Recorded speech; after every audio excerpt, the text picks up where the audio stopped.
Good morning, it's Heidi with Broadmeadow Farm, and I'd hoped to be able to share with you today the concrete pouring, but as you can see, this weather out here, it's not really cooperating that great with us. So instead, let's just see what we've got done in the past week.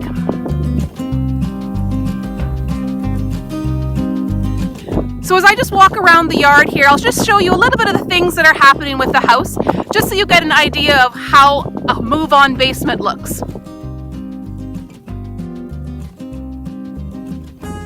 This window here is going to be under the big living room, and if you look up here, we've got a window here for our basement, and 1, 2, 3 windows for the kids' bedrooms.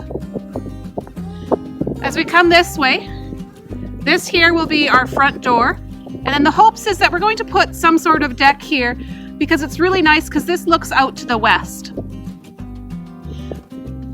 From the front door, we're going to come here.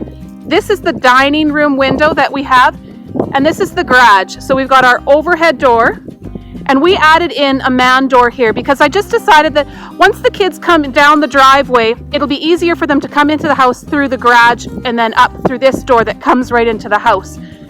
So once the basement is poured and backfilled, then this will be sloped up so that we can drive and we don't have to jump the vehicle into the garage.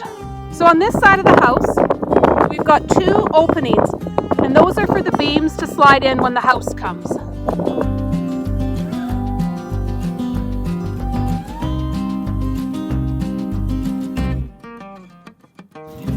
On this side of the house, we have a back door into the garage, and again, we've got 2 holes here that are slated for beams for when they drop the house on, and then those beams will be slid out the side, and then the house will rest on top of the basement.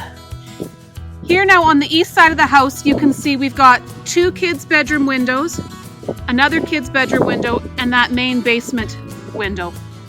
All of these metal beams are support pieces to hold this styrofoam in, and this is a styrofoam form that will hold in, and then as they pour the concrete, these beams will keep these styrofoam blocks from tipping in.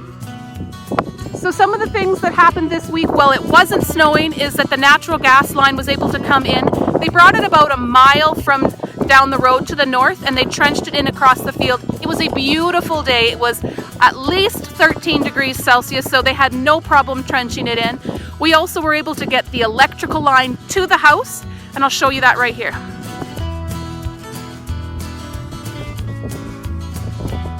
So with typical Alberta weather, we've had beautiful days of above 13, 15 just even in the last few days. And look at what we've had now this weekend. Southern Alberta was hit with huge amounts of snow. Thankfully, we got just a little bit, maybe 2, maybe 3 inches, and today it's coming down a little bit more. But because it's snowing today, that means that you can't pour the concrete. So today was supposed to be concrete pouring day, but we'll just take it like it is and hope for the best come Thursday. Thanks for coming with me today on this blustery day, and we're really hoping that this weather will kind of ease up in the next day or so. The new tentative date for pouring concrete is this Thursday, and maybe by next week's video you'll be able to see some of that. So thanks for coming, and we'll see you next week.